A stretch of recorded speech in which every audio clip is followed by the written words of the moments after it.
Late in the summer of 1977, an historic mission of exploration was launched. Twin spacecraft, christened Voyager 1 and 2, broke free from the Earth's gravity on journeys to the outer reaches of the solar system. Their primary destinations were the four giant outer planets: Jupiter, Saturn, Uranus, and Neptune. For 13 years, the Voyagers probed these mysterious worlds at close range, while collecting data and transmitting stunning images back to Earth. Among thousands of pictures of planets and moons, perhaps the most memorable was recorded on February the 14th, 1990, when Voyager 1 approached the edge of the solar system, then turned back toward the Sun. With its wide and narrow-angle cameras, the spacecraft captured unprecedented views of our home star and 6 of its orbiting planets.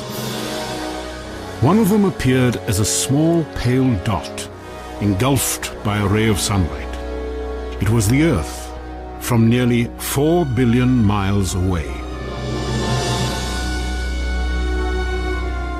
While the world gazed intently at this pinpoint of light, timeless questions about its meaning, purpose, and significance suddenly took on new relevance.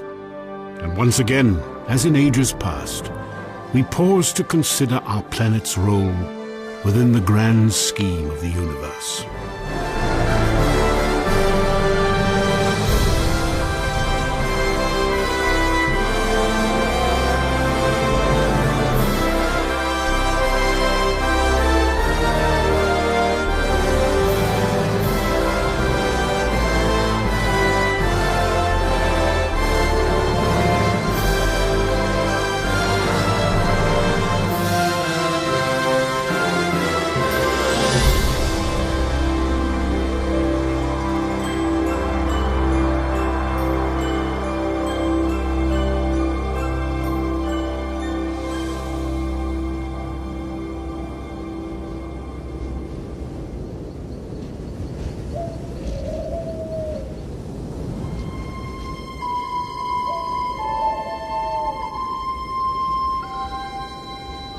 The mystery of the Earth's significance in the universe has challenged philosophy and science for more than 2,000 years.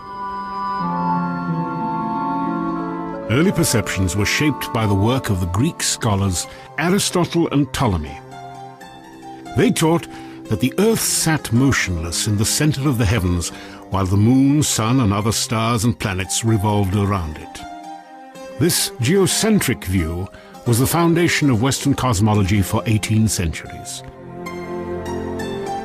Then, in 1543, the Polish astronomer Nicholas Copernicus ignited a revolution.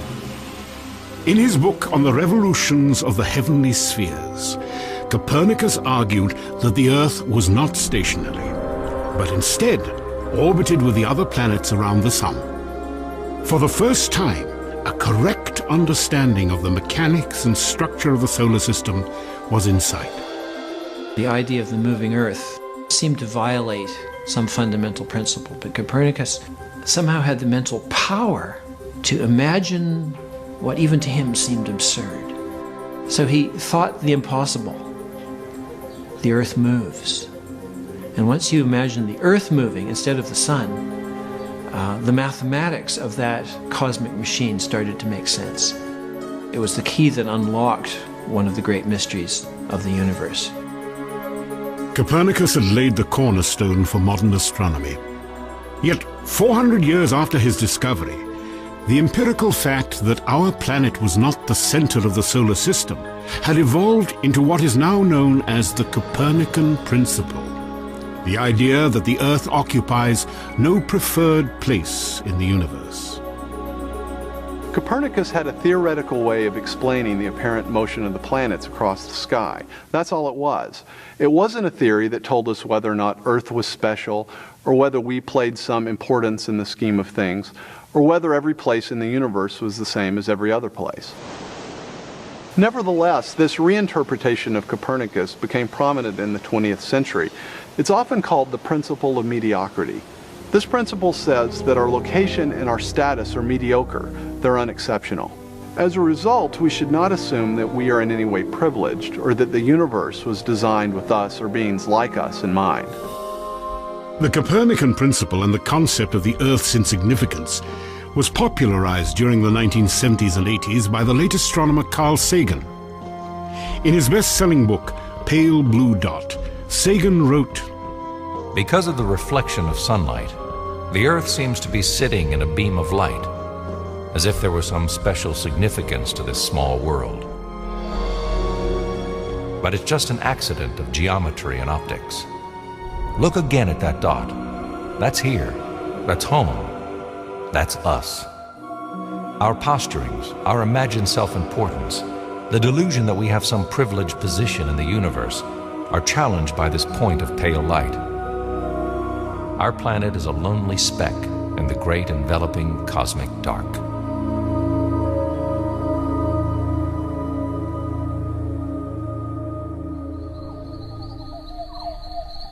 One reason for the widespread acceptance of the Copernican principle can be traced to a discovery made on this mountaintop overlooking Los Angeles. Between 1921 and 1926, the astronomer Edwin Hubble used this telescope to make some of the most important discoveries in the history of science. Through the window of the Mount Wilson Observatory, Hubble unveiled the true magnitude of the universe. At the time that Hubble was doing his work, many astronomers believed that the galaxy, our galaxy, marked the edge of the universe, and there was nothing beyond it. Edwin Hubble altered this perception of the universe when he used the most powerful telescope of his day to photograph indistinct objects in space. Long thought to be nearby clouds of gas and dust, Hubble determined that these patches of light were actually individual galaxies, many as large or larger than our own Milky Way.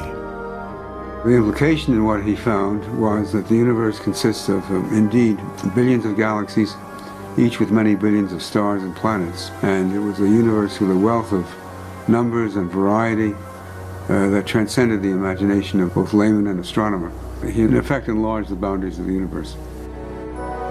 Edwin Hubble revealed that the Milky Way galaxy, encompassing more than 100 billion stars, including our sun, was a mere pinpoint of light in the universe. When Hubble found that there were many galaxies, we saw that our galaxy was nothing distinguished at all, just one ordinary galaxy among billions. And that's the ultimate extension of the Copernican principle. More than 80 years have passed since Edwin Hubble's discovery. Yet today its profound implications still evoke a fundamental question. Does contemporary scientific knowledge actually confirm the Copernican principle's primary claim, that the Earth and the life it sustains exist without purpose or significance in the universe?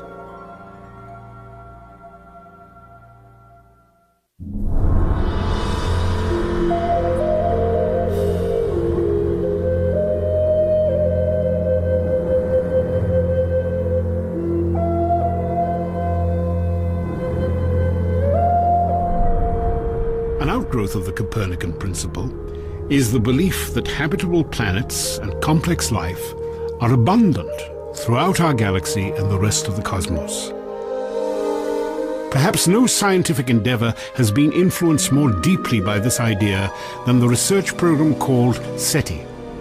Well, SETI, which is, of course, the Search for Extraterrestrial Intelligence, is trying to do exactly that. We're searching for extraterrestrial intelligence. In other words, we're looking for aliens that are at least as clever as we are. Now, we try and do that not by trying to go there the way they do in the movies all the time, or waiting for them to come here. We try and find the aliens, if you will, at home on the basis of eavesdropping on signals they might be sending our way. So we use large telescopes pointed at other star systems to try and find these telltale signs that there's some cosmic company out there. Since 1960, SETI researchers have utilized radio telescopes throughout the world to monitor transmissions from distant regions of the Milky Way. While no definitive signs of intelligent life have ever been detected, these investigations have triggered much speculation about the possibility of extraterrestrial civilizations. Estimates vary all over the place. Carl Sagan thought there might be millions of civilizations that are kind of contemporaries of ours.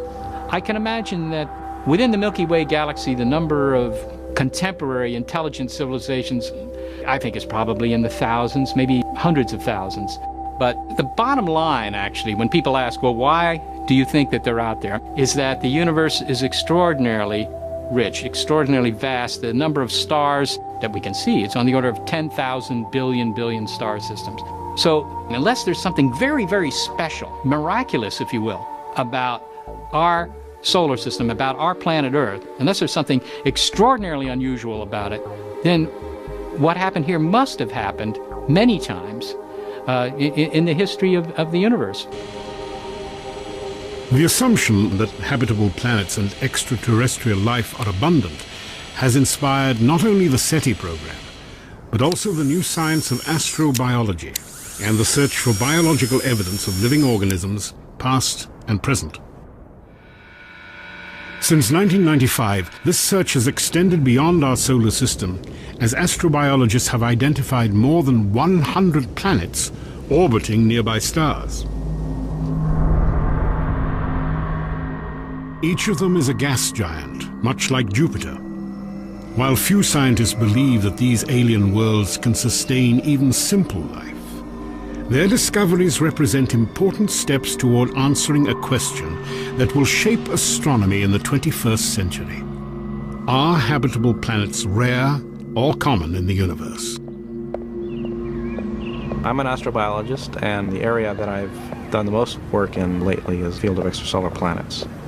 What motivates me is just to examine the conditions necessary for life and look elsewhere in the universe and see if those conditions are met anywhere else. And the answer could be yes, and the answer could be no, and either answer is interesting. Guillermo Gonzalez works as a research scientist in NASA's astrobiology program. His interest in this field is tied to his early fascination with the prospect of life beyond the Earth. I grew up in the 1960s, and like most other people of my generation, I was really amazed by the Apollo lunar landings, and that really inspired me and had something to do with my getting interested in astronomy. In my early years, I came to believe very strongly that there must be other civilizations out there and that the galaxy was teeming with life. And so I was a strong supporter of the search for extraterrestrial intelligence. My belief wasn't based on any real hardcore scientific arguments. It was just the impression that I had that the galaxy was such a big place. And I didn't give the other side of the equation much thought. In other words, there's two sides of the equation. There's the number of stars, the number of trials, if you will. But the other side is the factors. It takes a lot of factors to have a habitable planet and a planetary system. For Gonzalez and other astrobiologists, these factors, required for the Earth's habitability, became the focus of extensive research. We've demonstrated in dozens of different ways the laws of physics and chemistry that pertain in a laboratory anywhere on Earth apply anywhere in the solar system, apply anywhere in the galaxy, and in many cases out to the most distant galaxies that we can see. There are indeed unchanging physical laws in the universe that apply to the entirety of the universe, that they're not localized to one place. This consistency in the laws of physics and chemistry has led many researchers to conclude that the factors necessary for complex life on Earth are also the best parameters in the search for habitable planets elsewhere in the universe. Most serious discussions about these factors begin with the same prerequisite: liquid water. All the searches that are being done for life elsewhere, their starting position is a terrestrial class planet with water. It is now widely recognized that the chemical properties of water are exquisitely suited for carbon-based life. These properties include water's ability to dissolve and transport the chemical nutrients vital to all living organisms, and its unmatched capacity to absorb heat from the sun, a process critical for regulating the Earth's surface temperature.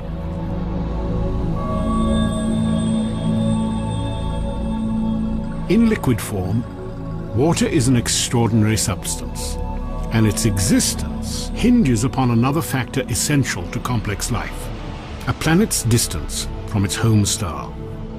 It's like what they say in real estate: location, location, location. A habitable planet lives in what we call the Goldilocks zone. It's not too hot, it's not too cold, it's just right. And when I say just right, I mean just right for water. Liquid water really helps define the habitable zone. If it's too hot, again, the water just boils away. You just can't get condensed water. It's too cold, as in Mars today, it freezes out. Within our solar system, the habitable zone is relatively narrow, beginning well outside the orbit of Venus and ending short of the orbit of Mars. If the Earth were just 5% closer to the Sun, it would be subject to the same fate as Venus: a runaway greenhouse effect with temperatures rising to nearly 900 degrees Fahrenheit. Conversely, if the Earth were 20% farther from its home star, carbon dioxide clouds would form in its upper atmosphere, initiating the cycle of ice and cold that has sterilized Mars. The presence of liquid water is a necessary condition for life, but it's not a sufficient condition. After all, there may be liquid water under the frozen surfaces of Mars and Jupiter's moon Europa, but there's very little chance that complex life exists in either of these places.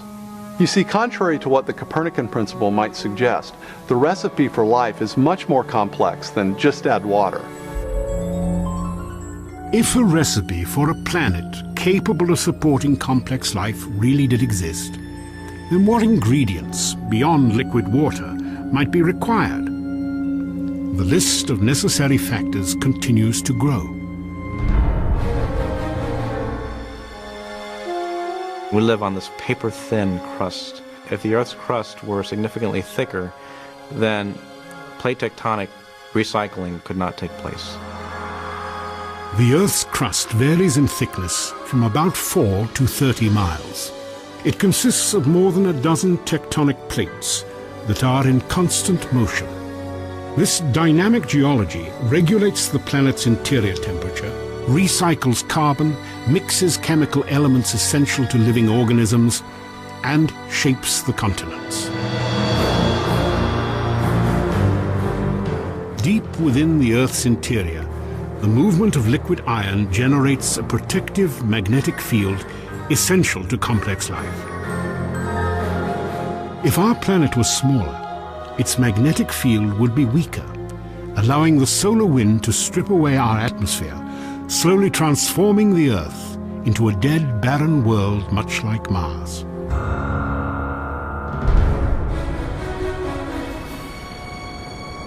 We need an oxygen atmosphere, and the oxygen-nitrogen atmosphere that the Earth has is necessary for complex life. As seen from space, the Earth's atmosphere glows as a thin blue ribbon of light. Measuring less than 1% of the planet's diameter, it is composed of a mixture of nitrogen, oxygen, and carbon dioxide. As a result, our atmosphere ensures a temperate climate, protection from the sun's radiation, and the correct combination of gases necessary for liquid water and complex life. For a size of planet like Earth, our moon is big. The current thinking is that if our moon didn't exist, neither would we. 1/4 the size of the Earth, the moon's powerful gravitational pull stabilizes the angle of its axis at a nearly constant 23.5 degrees. This ensures relatively temperate seasonal changes, and the only climate in the solar system mild enough to sustain complex living organisms. If we find life out there, especially complex, or even intelligent life, it will be around a star similar to our own. We orbit what is known as a spectral type G2 dwarf main sequence star. It is well suited for our needs. If the Sun were less massive, like 90% of the stars in the galaxy, the habitable zone would be smaller. To remain within its boundaries, the Earth would have to be positioned closer to its star. Here, increased gravity would lock our planet's rotation into synchronization with its orbit. While one side of the Earth continually faced the Sun and increased radiation from solar flares, the dark side of the planet would lay shrouded in perpetual cold and ice. It is unlikely complex life could tolerate these drastic extremes in temperature. A lot of things went right on Earth to have yielded complex life, absolutely. The number of factors that have been postulated has grown. Currently, the typical number you would see is, in a typical list, would have something like 20. We find that we need to be at the right location in the galaxy, that we're inside the circumstellar habitable zone of a star, that we're in a planetary system with giant planets that can shield the inner planets from too many comet impacts, that we're orbiting the right kind of star that's not too cool or not too hot, that we're on a planet that has a moon that can stabilize the tilt of its axis, that we're on a planet that's a terrestrial planet, a planet that has a crust that's just thick enough that it can maintain plate tectonic activity, that has enough heat in its interior that it's still circulating its liquid iron core so it can generate a magnetic field, that has an atmosphere that has enough oxygen to allow for complex organisms to survive, that it has enough water and enough continents to allow for the diversity of life or an active biosphere that you need to support complex creatures such as ourselves. All these factors have to be met at one place and time in the galaxy if you're going to have a planet as habitable as the Earth, which you need for complex and even technological life. In an attempt to estimate the probability of attaining this combination of factors simultaneously, some researchers have developed equations assigning a conservative 1 in 10 value to each factor deemed necessary for advanced life. If every element has to be there at the same time, you have to multiply the probabilities. And that's what makes the probability at the end so small. You've got 10% of this and 10% of that, and these things rapidly multiply to exceedingly small numbers. The numbers on the order of 10 to minus 15, which is 1/1000th of 1 trillionth. And it's a number like that that you have to compare to the 100 billion stars that are in the galaxy. 100 billion is a very large number, but 1,000th of a trillionth is much, much smaller. On their face value, these probabilities are speaking. What they're telling us is this can't happen, or this is very unlikely to happen in the galaxy. And that's where the evidence is pushing us. There are many probabilistic resources in the galaxy, but on the other side of the coin are all these factors that you need. You have to get just right in order to have just one habitable planet like the Earth. And that leads me to conclude that yes, we're rare in the galaxy. While a growing body of scientific evidence may support this hypothesis, does the possibility that our planet is rare within the galaxy imply anything about its significance? Recently, astronomer Donald Brownlee considered this question in the best-selling book Rare Earth: Why Complex Life is Uncommon in the Universe. There's a general feeling that nature wants to make Earth-like planets, and that naturally that life will evolve on them and naturally evolve to something like us. And yet the conditions, the environmental conditions on the planet that would allow more complex creatures similar to people or plants and animals is very rare. And so we wrote the book Rare Earth to point out that the Earth is actually a rather special place.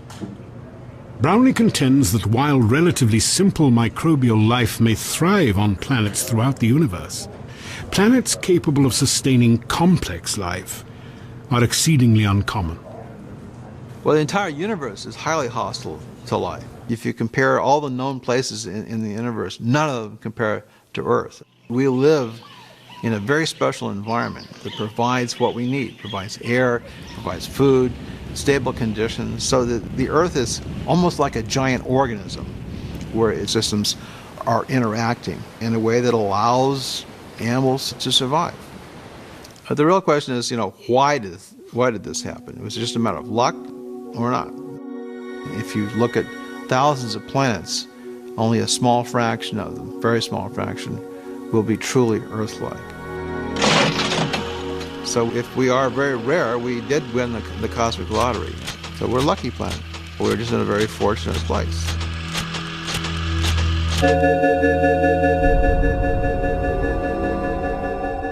When you consider chance as an explanation for a planet like Earth, you have to look at it in the context of the universe as a whole. While the odds appear astonishingly small that you'd get all the right ingredients to support complex life at this one place in the galaxy, you have to keep in mind that our galaxy is just one of perhaps 100 billion galaxies in the observable universe. Still, logically, I think you have to ask yourself, what if this convergence of factors didn't come about as the result of simply a cosmic lottery or a mere fluke or luck, but what if it's the result of some larger underlying purpose or design? And if the Earth does exist for a purpose, is there any way that we could tell? On October the 24th, 1995, a rare natural phenomenon unexpectedly triggered a unique search for an answer.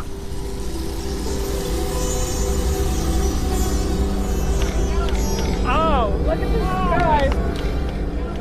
It started with an experience I had in 1995. I went to observe a total eclipse of the sun in India. It was my first and still only total eclipse of the sun. It was a spectacular event. It's just an experience for all the emotions.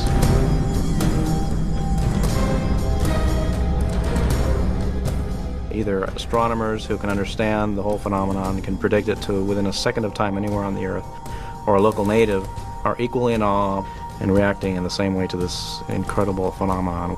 It really left a big impression on me.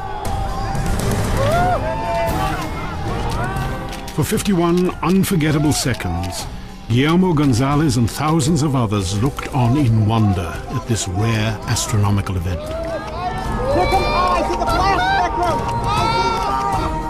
Gonzalez would later reflect upon both the mysterious beauty he had witnessed in the North Indian skies and the factors that had made it possible. Fabulous! Fabulous! The requirements for producing a total eclipse of the sun are a luminous body, in our case the sun, an eclipsing body, in our case the moon, and then an observer platform, in our case the surface of the Earth, and they all have to be in a straight line in space.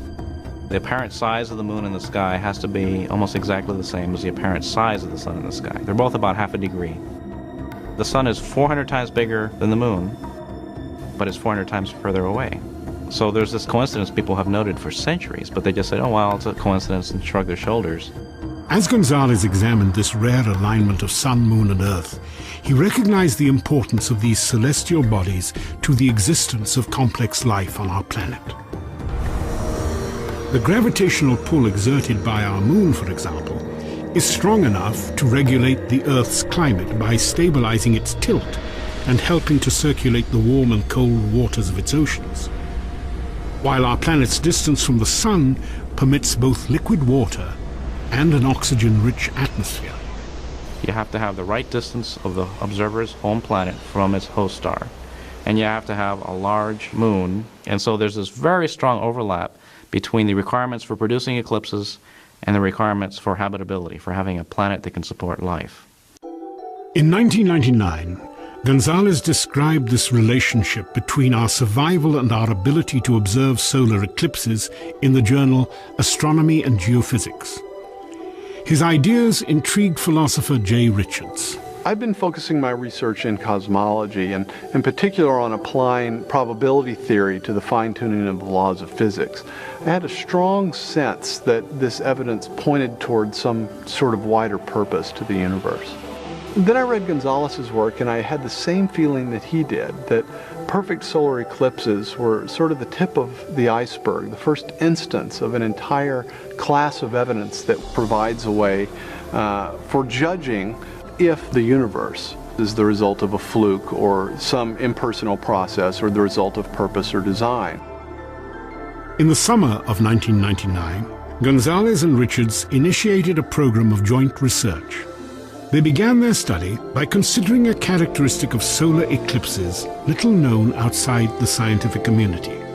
These striking events are not only compelling to observe, they also open a portal onto the physics and chemistry of the entire universe.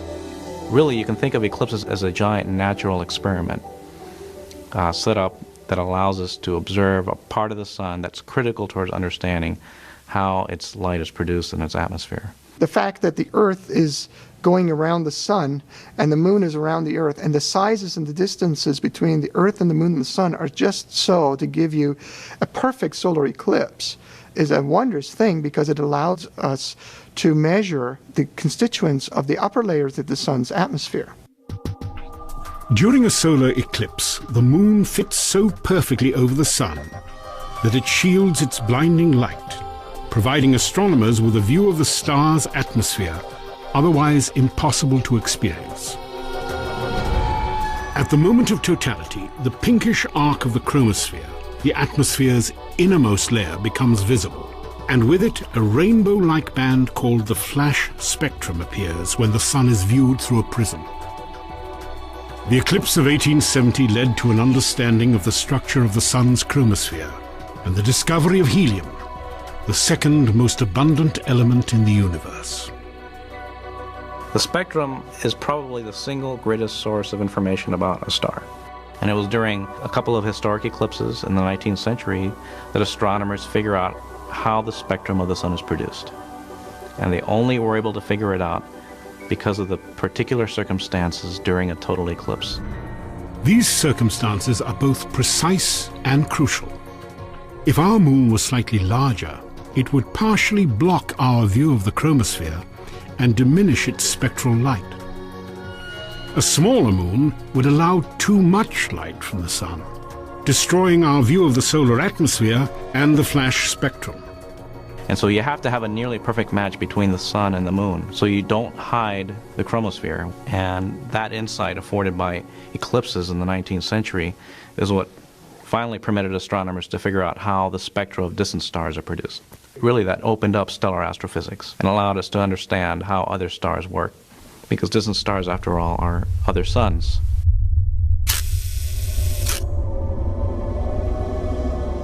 The relationship between eclipses and scientific discovery was also revealed in the spring of 1919. On May the 29th, research teams headed by British astronomer Arthur Eddington photographed the Sun and adjacent stars in the Hyades star cluster during the darkness of totality. Later analysis of the pictures verified that the Sun's gravity bent light from distant stars traveling toward the Earth at the angle Albert Einstein had predicted. Einstein's theory of relativity, an idea that revolutionized our understanding of the universe, had been confirmed during a total solar eclipse. And that experiment was only possible because the stars become visible during a total eclipse. They're very important in the history of science. And the best place in the entire solar system to view solar eclipses is from the surface of the Earth. I've actually calculated the circumstances for eclipses from all the other planets and all the other moons, about 65 of them, the major moons. And it's an amazing coincidence. The one place that has observers is the one place that has the best eclipses. Within the gossamer light of a solar eclipse, Gonzalez and Richards recognized a fascinating connection between the factors necessary for complex life and scientific observation. But was this merely an isolated fluke of nature, or a glimpse at a principle and a purpose fundamental to the universe as a whole? That was the million-dollar question that we continually had before us. What if those things that make a planet habitable also make that planet the best place for making scientific discoveries? That is, what if those rare locations in the universe that are compatible with observers like ourselves are also the best places overall for making observations? For 3 years, Richards and Gonzalez meticulously tested their idea against evidence gathered from a wide range of scientific disciplines. In the 2004 book, The Privileged Planet, they published their hypothesis. The same narrow circumstances that allow us to exist also provide us with the best overall setting for making scientific discoveries. In the book, we detail more than a dozen examples of this correlation between life and discovery. And these aren't quirky, marginal examples. Each treats a condition critical to its respective scientific field. Some deal with remote things, like the nature of galaxies. Others are much closer to home. While a perfect solar eclipse was the catalyst for Gonzalez and Richards' hypothesis, their observations would never have been possible without another, more familiar example of the correlation between life and discovery: the atmosphere of the Earth. It's striking when you see pictures of the Earth from the Apollo missions or other spacecraft, and you see this very thin layer of the atmosphere surrounding the Earth that sustains all the life that we know on Earth. And so you need a certain mix of elements to support a complex biosphere like ours. Not just any atmosphere will do. Our appreciation of the Earth's atmosphere has increased significantly during the last 40 years, as exploratory spacecraft have probed the solar system. These missions have confirmed that within the Sun's family of more than 70 planets and moons, the Earth is one of 7 bodies enveloped by a thick canopy of gas. Yet among these 7, only the Earth's atmosphere can sustain complex life. And only the Earth's atmosphere is transparent. It's an atmosphere that's made up of mostly oxygen and nitrogen with very little carbon dioxide and very little other carbon compounds or atoms in the atmosphere that gives you a transparent atmosphere. If we had too much carbon in the atmosphere, we get hazes, organic hazes in the atmosphere, like you see on the large moon Titan, for example. The dense shroud of gas that blankets Saturn's largest moon resembles the atmospheres surrounding Neptune, Uranus, Saturn, Jupiter, and the greenhouse cauldron of Venus. None of these alien worlds know the stars, or even offers a clear view of the sun. Now, of course, if you were suddenly transported to Titan or Venus or to one of the outlying gas giant planets, the lack of a clear view of the universe wouldn't be much of an issue because you'd be dead. But that's precisely the point. If we're right, if the conditions for habitability and scientific discovery appear in the same places, then you're going to get conditions like you do on Earth, an atmosphere that sustains complex life like ourselves and also enables scientific discovery of the universe around us. The virtues of such an atmosphere are continually tested. As the Earth moves through space, it is bombarded by radiation from throughout the universe. This radiation is emitted by the Sun and other celestial objects, including supernovas and distant galaxies. It reaches our planet in wavelengths described as gamma, X-ray, ultraviolet, visible, infrared, microwave, and radio. Together, they comprise the electromagnetic spectrum. Almost all of these wavelengths are invisible to the eye and either lethal or useless to organic life. Yet within this spectrum of frequencies, a thin sliver of radiation proves essential to plants, animals, and human beings. In other words, there's really just a very narrow part of the electromagnetic spectrum that's going to be useful for living processes like photosynthesis. It's not as if life could have evolved to use gamma radiation or X-ray radiation or something like that. There's really just a narrow part of the spectrum that would be useful to life processes. Well, as it turns out, that's also the same narrow part of the spectrum that is the most informative about the various structures that we discover in the universe around us.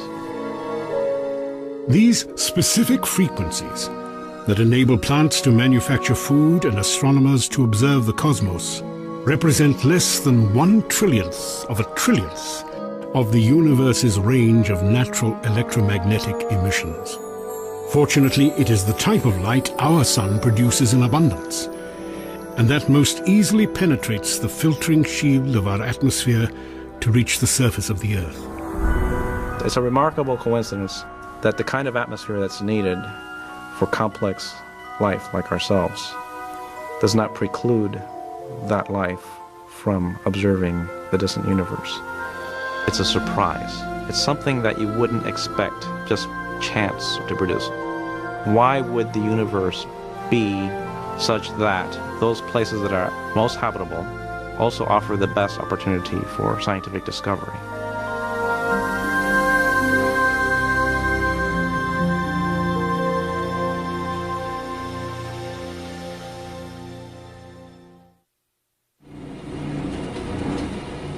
In 1997, Guillermo Gonzalez began a study of the Earth's specific location within the Milky Way galaxy. It would eventually lead him to more evidence of a correlation between life and discovery. Just as our location in the solar system is optimized for habitability, so is our location in the galaxy. We inhabit a spiral galaxy, which means it's highly flattened. It has a spherical bulge in the center, and it has spiral arms. And we live about halfway between the center of the galaxy and the edge. Working closely with astrobiologists Peter Ward and Donald Brownlee, Gonzalez compared our position in the Milky Way to other regions within an often hostile galaxy. The galaxy has a lot of dangers, and perhaps the most dangerous place in the galaxy is the galactic center. Well, in the center of the galaxy, this density of stars is very high, and there are more supernovas and stuff. And there are things that could harass life right in the dead center regions of our galaxy. You also have the giant black hole at the very center of the galaxy. And if it were to have a close encounter with a star passing near it, it would rip it to shreds and form an accretion disk around it and emit lots of radiation, particle radiation and electromagnetic radiation, gamma rays, X-rays. While a black hole, exploding stars and deadly radiation would make complex life virtually impossible near the galactic core, the outer edge of the Milky Way poses other challenges to habitability. In the outer regions, the situation is much more subtle. We live on a planet made out of iron, magnesium, and silicon, and oxygen. If we went in the more distant regions of our galaxy, out towards the outer edge, the abundances of these elements are lower. There probably aren't enough heavy elements to build Earth-sized planets that can support life. So there's a happy median between the dangerous galactic center and the outer edge of the galaxy. Gonzalez, Brownlee, and Ward labeled this region, where complex life is possible within the Milky Way, the galactic habitable zone. Their theory was first published in 2001 and has since received growing acceptance among astrobiologists. There's a lot more research that needs to be done to determine just how wide the habitable zone is. But I think there's general agreement that yes, there are definitely places in the galaxy that you cannot have civilizations because they're very dangerous. And there are places where you just have a very low abundance of heavy elements. While these obstacles to habitability are minimized far from the core and edge of the Milky Way, Gonzalez has also identified large areas within the galactic habitable zone itself, which are less hospitable to complex life. Even within the habitable zone in the galaxy, it's broken by the spiral arms, which are dangerous places. That's where most of the supernovae go off in the galaxy. That's where the star formation is taking place. We don't want to be too close to a spiral arm. We want to be outside the spiral arm at about the right region of the galaxy. It appears this is precisely where the Earth is located, in the relatively safe and uncrowded region between the Sagittarius and Perseus arms of the Milky Way. Location is everything, and so we occupy that special place in the galaxy where habitability is optimized, threats are minimized, and we have enough building blocks to build an Earth. Guillermo Gonzalez and Jay Richards have conducted research on another facet of the galactic habitable zone. They now argue that the Earth is also located in the best setting within our galaxy for astronomical research. As it turns out, our position in the universe is not only critical for life, but it's also surprisingly important for making scientific discoveries. We're located near the midplane of the galaxy, a very highly flattened galaxy, between spiral arms in a region with very low dust extinction. While we are in the plane of the galaxy, that does not obscure a large part of the sky, so we can have very clear views. For more than a century, this nearly ideal platform of observation has enabled astronomers to study the structure of the Milky Way. Looking toward the constellation Sagittarius on a clear night, for example, we see that the stars in our galaxy are not uniformly distributed across the sky. Instead, they appear as part of a concentrated band, a flattened disk of stars, dust and gas, 100,000 light-years in diameter. The Milky Way band in the night sky is us looking edge-on into the plane of the galaxy. If we were living in the center of the galaxy, things would look much more spherically distributed. And so it would be very hard to distinguish things that are inside the galaxy from things that are outside. And it's also very dusty, much dustier towards the galactic center than it is in our region. And so the views of the distant universe will be much more difficult to obtain, to be much more compromised. Similar problems would exist for astronomers working on a planet located within any of the galaxy's spiral arms.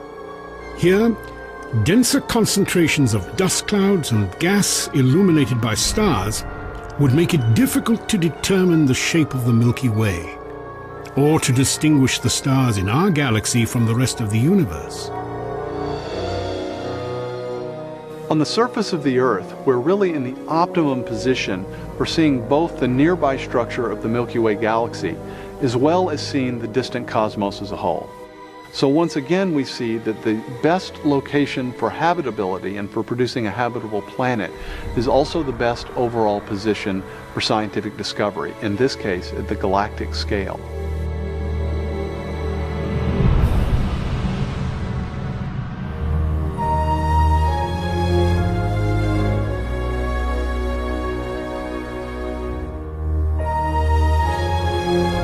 For centuries, the fact that we can discover things about the universe has really been something of a mystery. Why would beings like ourselves be able to discover a universe like this? Why is what we think about the universe, why would it correspond to the way things really are? Our ability to discern and understand the universe is a fundamental part of what makes the universe tick, so that we're linked into it. This isn't just a sort of an accident, a trivial little byproduct. It is something that is linked to the great cosmic scheme of things. Now, I've no idea how that linkage works, why it's there, or anything of that sort, but I'm very, very struck by the fact that we can understand the universe in such exquisite detail and at such a deep level. The spectacular progress of modern astronomy and physics is the product of a universe accessible to the human eye and mind. It is a universe governed by laws and forces that literally hold our planet Earth and the entire cosmos together, and are finely calibrated to allow for both complex life and scientific discovery. If you didn't have something like gravity that pulled matter together, you would never get planets, you wouldn't get stars, you wouldn't get any complex organisms. If you didn't have the strong nuclear force, there would be nothing to hold protons and neutrons together in the nucleus. And so you wouldn't have any atoms, so no chemistry. If you didn't have the electromagnetic force, you would have no bonding between chemicals. You would have no light, and the list goes on. So you need all these sorts of fundamental principles have to be in place in order for life to occur. Wipe out one of those principles, wipe out one of those laws, no life. During the past 40 years, scientists have determined the relative strengths of each of these primary laws and forces. These strengths are so critically balanced, they are often described as being finely tuned. If you're to take the basic fundamental constants of nature and you were to change these even slightly, or you were to pick their values at random, you would almost never get a universe that would be habitable in any sort of way. That is, you couldn't have galaxies, you couldn't have planets, you couldn't have complex biological organisms if these fundamental constants were even slightly different, slightly stronger, slightly weaker than they actually are in this universe. That's the idea of fine-tuning. To better appreciate this concept, imagine a machine able to control the strengths of each of the physical constants. If you changed, even slightly from its current setting, the strength of any one of these fundamental forces, such as gravity, the impact on complex life would be catastrophic. If you increased it by a little bit, no large-scale life forms could exist. Anything that was more than the size of a pea would be completely crushed. So you might be able to get life of a very, very primitive sort, such as bacteria, but you could never get conscious observers. Now, this is one of a long list of properties in underlying physics that seem to be prerequisites for a universe with life. For example, the strengths of the other forces are all important, the masses of the various subatomic particles. If all of these things were even a little bit different, then life, certainly life as we know it, could not exist. These forces and constants are another example of the correlation between life and discovery. For not only are they finely tuned for our existence, they can also be understood. It's remarkable how well the laws work. And not only that, it's remarkable how simple they are. And that also is related to the discoverability of the laws. Albert Einstein wrote, "I have deep faith that the principles of the universe will be both beautiful and simple." For nearly 400 years, scientists have discovered an elegant simplicity in the mathematical equations that express and unlock the laws of the cosmos. It's been said that many of the most important theories in theoretical physics can be written on a single sheet of paper. And this, I think, ought to be considered surprising, that such a simple formula or equation could have such far-reaching applications to a very complicated and very large universe. What you have is a universe that is not only finely tuned for life to occur, but also has a beautiful, elegant mathematical structure, and a structure such that we can discover that structure. Most scientists just take it for granted that the world is both ordered and intelligible. And the intelligible part I find really quite extraordinary, because it's one thing to accept that the universe is ordered, but ordered in a way that human beings are capable of understanding is an extraordinary thing. And so the question naturally arises, what is the explanation for that? Many who have pondered this mystery of an intelligible universe argue that it cannot be easily explained away. From naturalistic assumptions, you would not expect the universe to be understandable by human reason. After all, within the standard naturalistic story, human reason was developed to be able to hunt prey, get around in the everyday world, attract mates. We have certain skills, for example, we can jump streams and catch falling apples and so on, which are necessary to getting by in the world. But why is it that we also have the ability to discern, for example, what's going on inside atoms or inside black holes? These are completely outside the domain of everyday experience, totally surplus to requirements, not at all necessary for good Darwinian survival. Discoverability of the universe is something we didn't need for our existence. It's something additional to it. It seems then that whatever the source of the universe is, it intended that it contain observers who can discover. You put observers in the best places for observing. That is, if you're going to do things intelligently, that's what you do. The nature of our planet, the nature of its atmosphere, the location in the solar system, the type of solar system it's in, even the type of star that we're around and the location within the galaxy are optimal for making a wide range of scientific discoveries. It turns out that those are also all the most important conditions for a habitable planet, that is, for a planet that's conducive to beings like us and without which we could not survive. I think that's just the sort of pattern that ought to suggest to people conspiracy rather than mere coincidence. There's something about the universe that can't be simply explained just by the impersonal forces of nature and atoms colliding with atoms. And so you have to reach for something beyond the universe to try to account for it. Such an approach lies at the foundation of modern science. In his search for a more elegant description of the solar system, Nicholas Copernicus was motivated by his desire to comprehend what he called the mechanism of the universe, wrought for us by a supremely good and orderly creator. The system, the best and most orderly artist of all, framed for our sake. And so he imagined this analogy of a workman, a craftsman, making something that worked well and was beautiful. And that analogy, it wasn't one of his conclusions, that analogy was one of his assumptions. The founders of modern science, like Copernicus and Kepler and Galileo and Newton himself, believed that the universe was the product of a mind, that it was intelligible to beings like ourselves because the universe itself was the product of an intelligent being. They were driven by this notion that this was essentially a theological quest. They were uncovering God's handiwork in the way the world worked. I mean, what a thought, that we can glimpse the mind of God. We can actually figure out how God put the universe together. There's a hidden subtext in nature which can be exposed through this procedure we call science. Though most scientists no longer think in such explicitly theological terms, recent evidence may again point to an Earth far different from the contemporary image of a pale blue dot lost in a cosmic sea.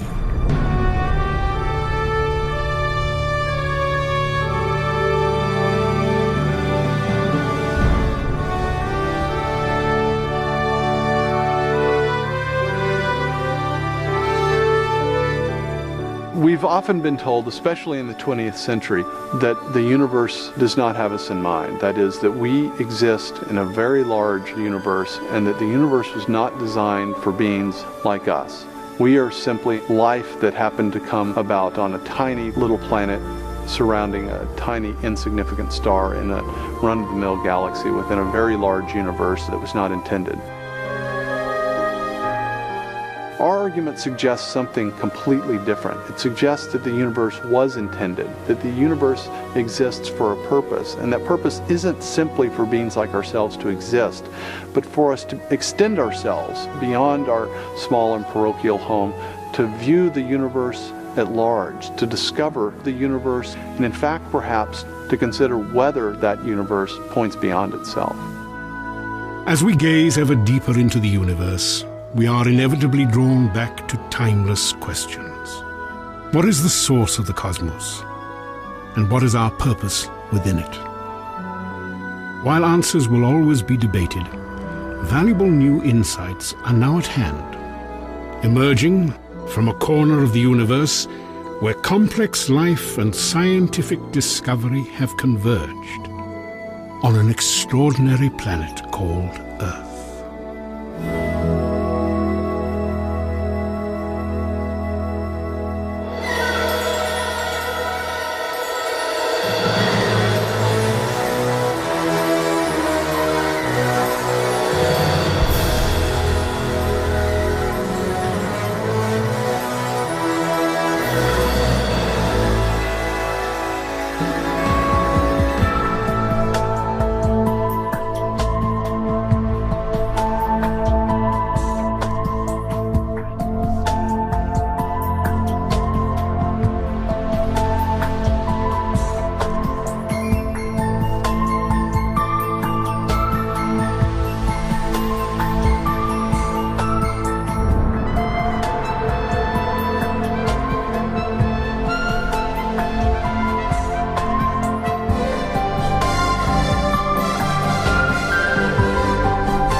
The specific challenge we have in the Origins program is to actually look for planets like the Earth around nearby stars.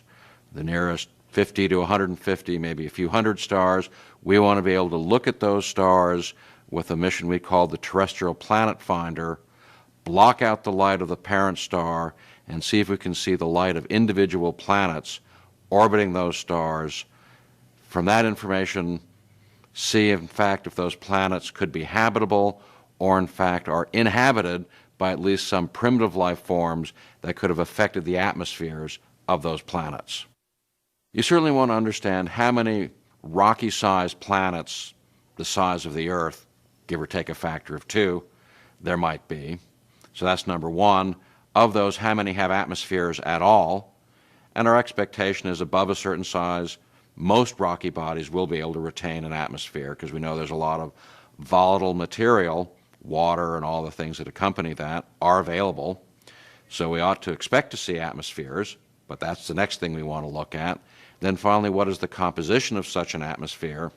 Does it show water vapor? Does it show carbon dioxide?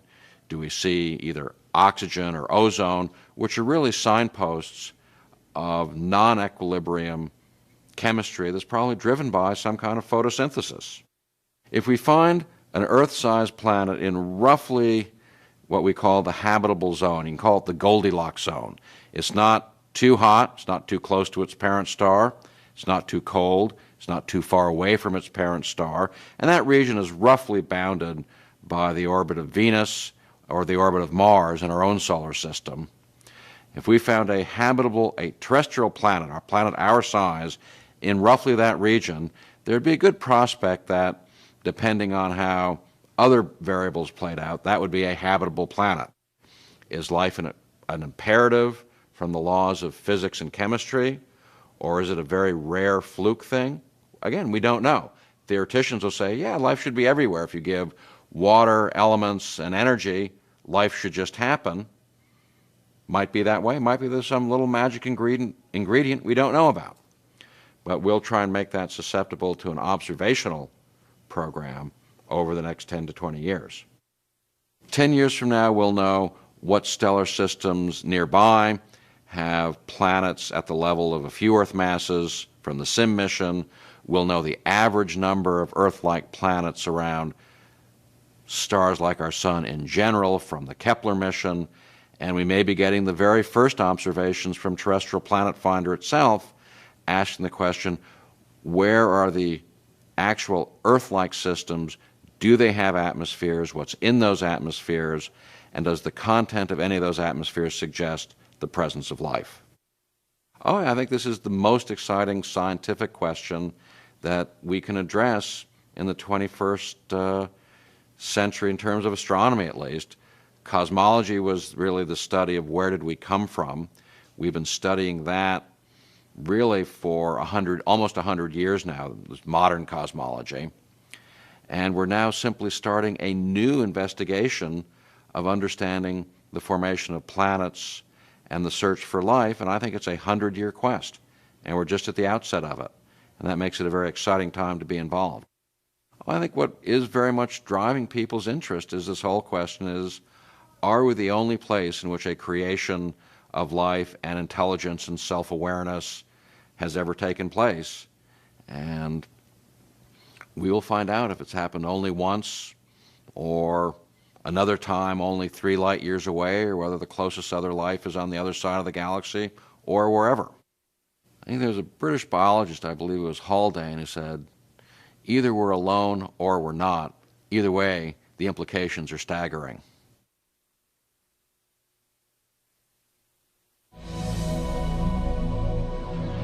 The worldview of the scientists, even the most atheistic scientists, is that essentially of monotheism. It is a belief which is accepted as an article of faith that the universe is ordered in an intelligible way. Now, you couldn't be a scientist if you didn't believe these two things. If you didn't think there was an underlying order in nature, you wouldn't bother to do it because there's nothing to be found. And if you didn't believe it was intelligible, you give up because there's no point if human beings can't come to understand it. But scientists do, as a matter of faith, accept that the universe is ordered and at least partially intelligible to human beings. And that's what underpins the entire scientific enterprise. And that is a theological position. It's absolutely clear when you look at history. It comes from that theological worldview. That doesn't mean you've got to buy into the religion or buy into the theology, but it is very, very significant in historical terms that that is where it's come from, and that scientists unshakably today retain that worldview as an act of faith. You cannot prove it logically has to be the case that the universe is rational and intelligible. It could easily have been otherwise. It could have been arbitrary, it could have been absurd, it could have been utterly beyond human comprehension. It's not. And scientists just take this for granted for most part, but I think it's a really important point that needs to be made.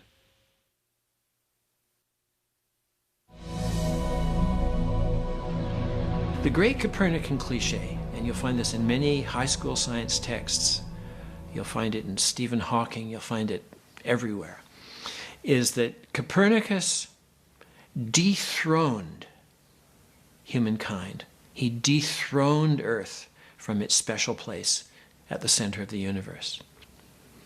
It was a demotion. And Carl Sagan talks about a great series of demotions for humankind, beginning with Copernicus. But if you think about it, to be demoted means to be taken down a notch. The pre-Copernican Earth couldn't be taken down a notch. It was already at the very center, at the low point of the universe. It was a kind of cosmic sump. The philosopher Pico said, "We live in the filthy and excrementary parts of the lower world." And so to move the Earth from that place to the status of a planet was a promotion, not a demotion. So in fact, the historical record, the textual record of Copernicus and those who were his immediate followers, like Galileo and Kepler, runs counter to the cliché that you read in almost every textbook, that Earth was somehow demoted or dethroned by Copernicus.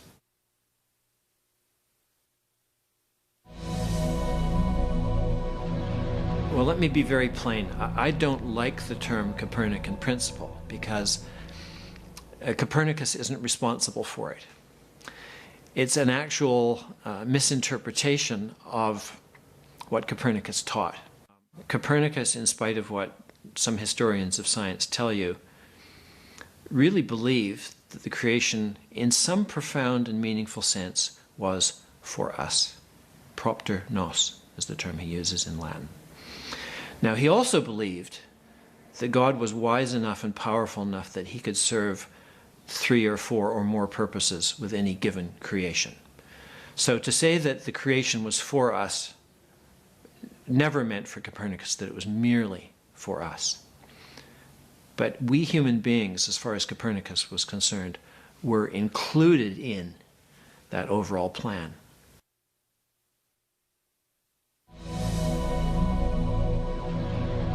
The Kalam argument is deceptively simple in its formulation. It consists of basically 3 steps. Premise 1 is that whatever begins to exist has a cause. Something cannot come into being uncaused out of absolutely nothing. Whatever begins to exist has a cause. Premise 2 is that the universe began to exist. And from those 2 premises, it follows logically, therefore, the universe has a cause of its existence. Whatever begins to exist has a cause. The universe began to exist, therefore the universe has a cause of its existence. And the remarkable development that has occurred during the 20th century is that for the first time, we now have solid scientific evidence for the truth of that second premise, that the universe began to exist, so that this is no longer a matter of armchair cosmology pursued by philosophers. It's now a matter of simple scientific fact pursued by cosmologists.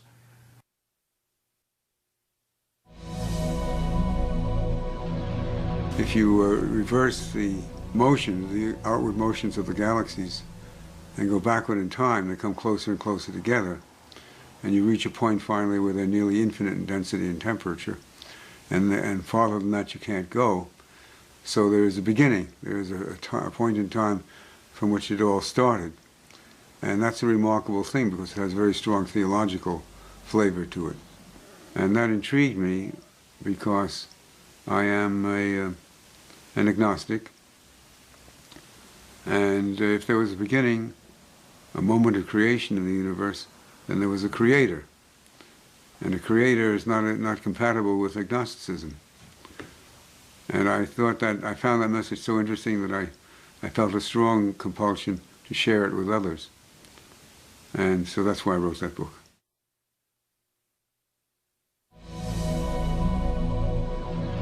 Just as I can't believe that there was a creator, I can't believe that this all happened by chance, which implies there was a creator.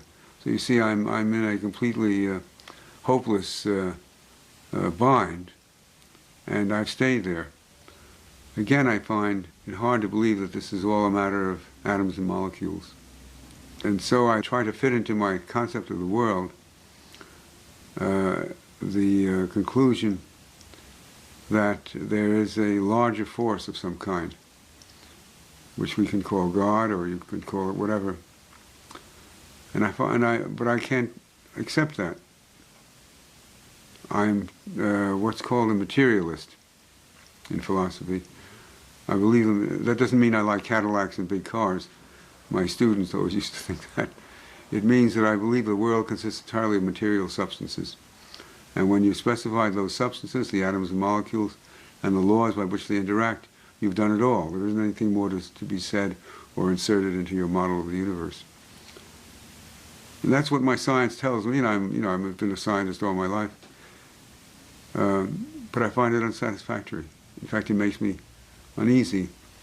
I feel I'm missing something, but it will not. I will not find out what I'm missing within my lifetime.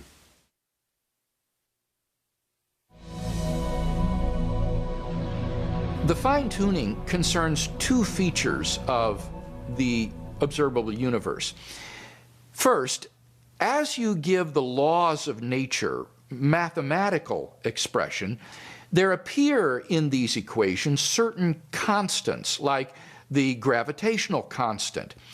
And these constants are independent of the laws of nature. That is to say, the laws of nature, the equations, can be true, even though these constants take a wide range of values, so that the values that these constants have are independent of the laws of nature themselves. The laws of nature do not determine what the values of these constants are. Secondly, in addition to these constants, there are certain arbitrary quantities which seem to just be put in at the creation as initial conditions on which the laws of nature then operate. For example, the amount of entropy in the universe, or the balance of matter over antimatter in the early universe. And what scientists have discovered within the last 3 or 4 decades is that in order for intelligent life to exist, all of these cosmological quantities and constants have to fall in to an extraordinarily narrow, I cannot convey how almost infinitesimally narrow a range of values. Otherwise, the universe would be life prohibiting.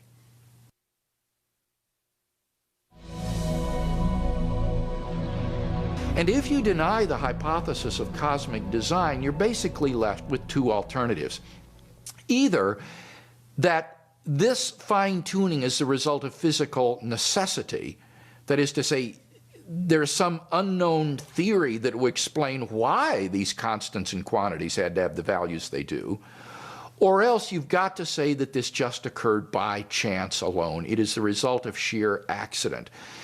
Well, that first theory doesn't seem too plausible because there just isn't any theory that would explain why all of these constants and quantities have the values they do. They appear to be just arbitrarily put in at the creation as initial conditions.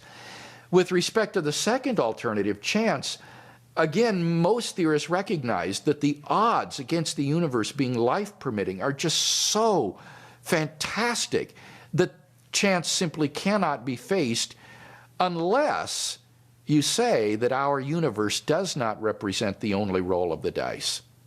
And so what many theorists have been driven to is multiplying our probabilistic resources by saying maybe our universe isn't the only roll of the dice.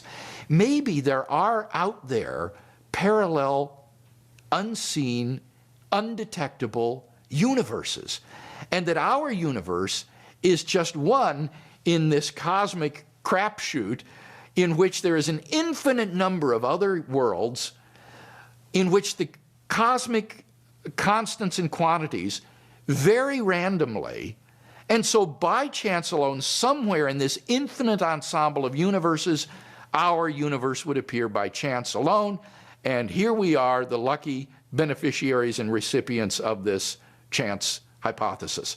So that in order to rescue the chance hypothesis, physicists have been driven beyond physics to metaphysics, to this extraordinary hypothesis of a world's ensemble of an infinite number of randomly ordered worlds in order to explain away this appearance of design.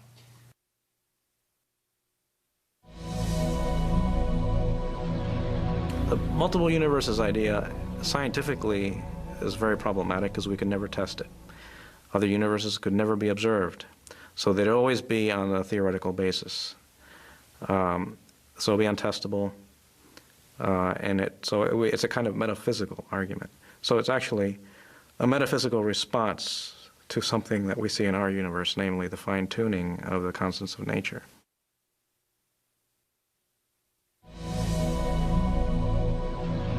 I think if you talk to the people who do this at a day in, day out business, the biochemists who understand what are the things you need in chemical processes to make life possible, they would all say that biochemistry favors carbon-based.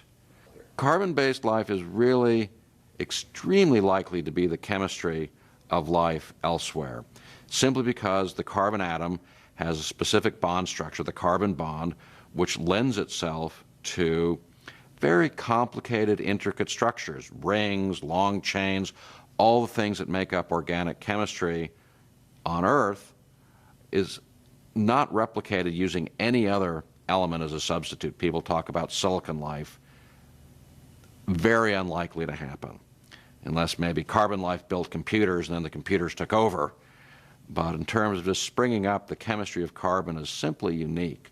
And that applies on Alpha Centauri or the most distant quasar. The carbon bond is the carbon bond, and there's no substitute for it in the 92 elements. We know the elements.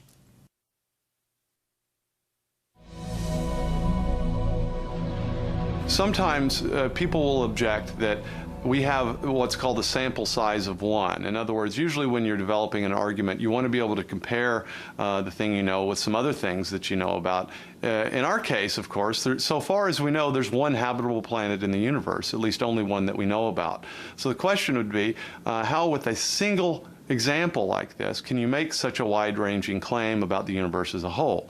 It's important to understand, first of all, that there are many things we know about what any kind of life is going to need, because the laws of physics and chemistry are universal as far as we can see. It's not like there are different elements in different parts of the universe. No one's looking for other elements to fill in places in the periodic table or something like that. Moreover, any type of chemically based life form is going to need to build information-rich molecules. So there just going to be some basic constraints on any type of life. So in fact, if we're careful, we can actually generalize about any kind of conceivable life in this particular universe, so that it's not simply that we're sort of trapped in this one little corner of the universe, but in fact, we can make these generalizations at least at the biochemical level.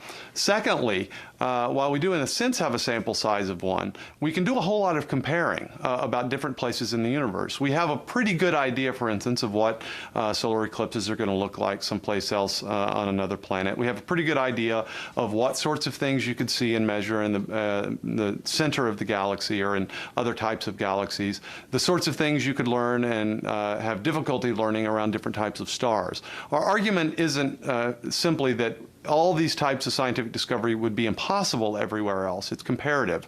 We're saying when you consider all the types of things you need to discover, the sorts of questions that you want answered in science, that our environment provides the best overall conditions for scientific discovery in a wide range of scientific disciplines. So we think we can make some fairly certain generalizations about the things that obtain here and the things that would need to obtain anywhere, both for life and for scientific discovery.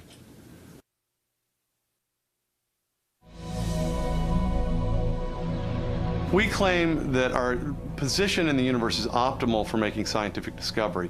But when we say optimal, we mean that in a particular sense. And it's the idea that engineers often talk about as constrained optimization. And what constrained optimization refers to is the fact that when someone designs something, when an engineer, for instance, designs a laptop computer, he's not simply going to design it for one parameter, for one variable. The best laptop computer is not going to simply be the fastest laptop or the laptop with the largest screen, because there's going to be multiple competing objectives. So the best laptop is going to be the best overall compromise of these competing objectives. So the best computer would be the one that balances cost, ease of use, screen size, resolution, CPU speed, price, and these sorts of things. When you find the best sweet spot where all these things converge, that's going to be the best laptop. In the same way, we say that the Earth is the best overall environment for making a wide range of scientific discoveries, from geology at the small scale to nearby planetary science, to discovering the laws of gravity from our planetary neighbors,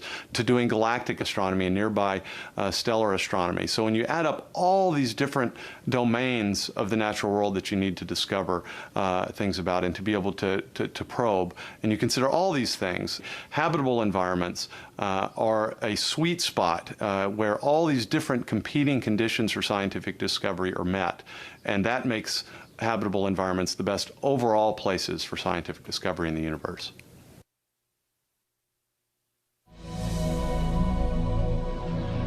Our argument is based upon very specific empirical pieces of evidence. In other words, I think this evidence has very important implications, but it doesn't have very specific philosophical or metaphysical presuppositions. The argument is based upon very specific empirical facts and observations about the location of the Earth within the solar system, of the stars around us. That is, it's based on pieces of evidence like the location of our sun within the galaxy, the type of galaxy that you'd need to have a habitable planet, the location within that galaxy that you'd need to have a habitable planet, and the sorts of things, on the other hand, that you'd need to make scientific discoveries. These are things about the physical universe. These are not pieces of evidence based upon religious text or based on highly controversial philosophical assumptions. So the argument is based upon specific empirical evidence about the physical world, but it has very wide-ranging philosophical and metaphysical implications. But there's a difference between an implication and a presupposition.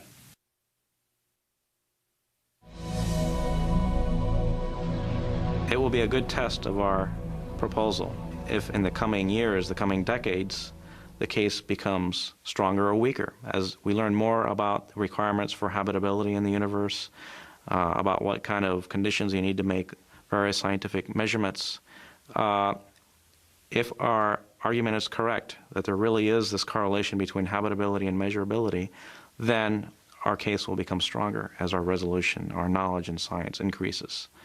If we're wrong about it, then our case will become weaker as knowledge increases. So the coming few years will be a good test, because there is a lot of research taking place in astrobiology.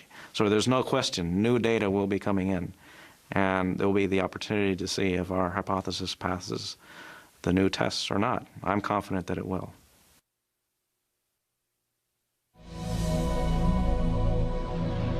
It was scheduled for February 14th, so it was our Valentine's Day observation.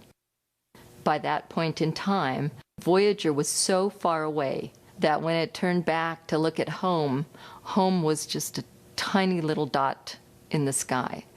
And the data came back. We had to play it back several times over several deep space stations. And at the time, it was my job as working for the Voyager imaging team to go through the images that the spacecraft acquired during cruise, it was a routine part of my job to go through the images and make sure that they had been taken successfully. So it fell to me then, when the data came back, to be the first person to look at the pictures and to look for these tiny pinpoints of light that we knew should be where the planets are. And so when I got to the 3 that I knew should have the Earth, initially, the first picture I thought, well, where is it? But there was kind of this spot in this ray of scattered light in the optics. And I thought, well, maybe that's it. And then sure enough, it showed up in the other 2 filters. And so then it was certain that it was the Earth. And it was just so wonderful to see, even though I knew it was just scattered light in the optics, to see our Earth sort of bathed in this ray of sunshine just gave me chills down my spine. It really made it seem special.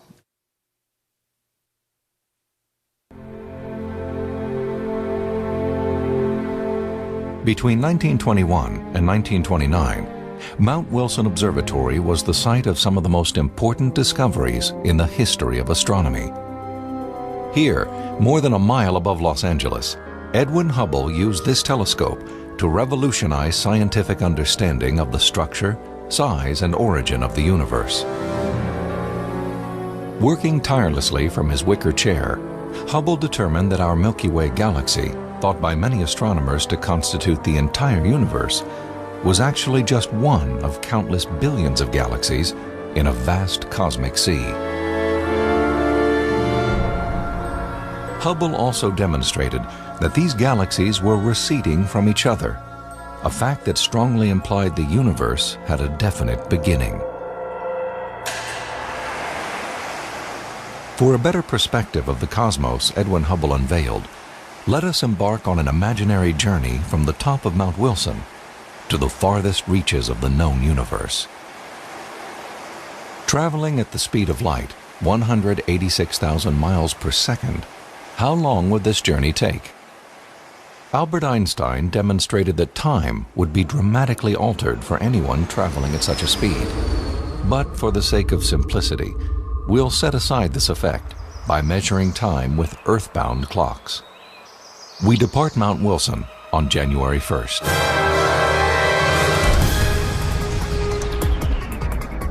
Hurtling through space, we quickly pass the orbit of Mars in just 4 minutes, 30 seconds.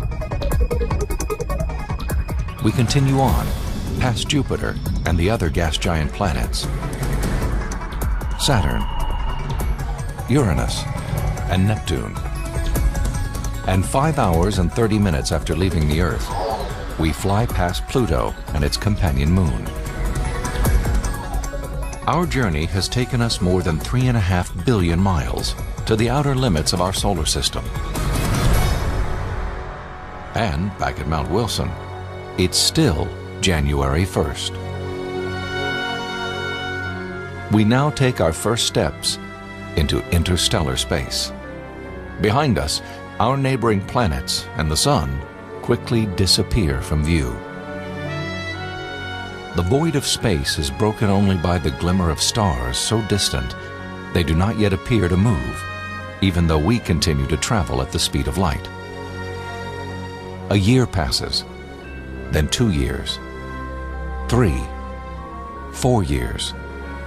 Finally, on April 19th of the 5th year, we reach the Alpha Centauri system, the nearest stars to our Sun. We have traveled nearly 25 trillion miles, yet our journey has barely begun. We are now 10 light years from the Sun, far enough out in space that the stars within our galaxy appear to converge. 100 light years from the Sun, patterns of gas and dust from an arm of the Milky Way galaxy surround us. 1,000 light years. The galaxy's arms and central disk become more defined. Yet it is not until we've traveled at the speed of light for 100,000 years that the entire spiral shape of the Milky Way is recognizable. From here on, each point of light we see is no longer an individual star, but an entire galaxy composed of billions of stars. 5 million years after beginning our journey, the Milky Way is recognized as part of a cluster of at least 30 galaxies, known as the Local Group.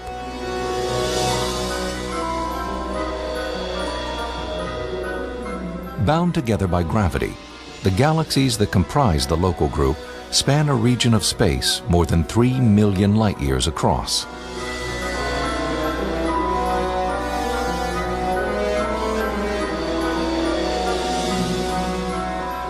"50 million light-years out, we encounter the large Virgo cluster, containing more than 2,000 galaxies. And so it goes, as we continue to travel deeper into the cosmos. We pass cluster after galactic cluster, each a building block of a far greater framework. 1 billion years pass. 5 billion. 10 billion. Finally, after 14 billion years, we are able to discern the large-scale structure of the entire universe.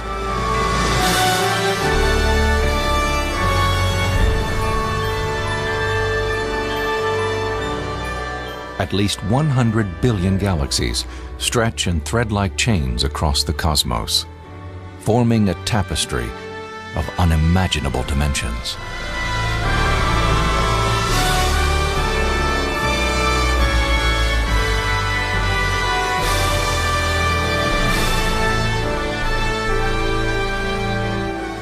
Today, scientists still ponder the source of a universe where uniformity and precisely balanced laws and constants enable us to survey its size and structure, to contemplate its origin, and to appreciate the profound reality of our existence within it, upon a remarkable blue planet, well suited for both life and discovery.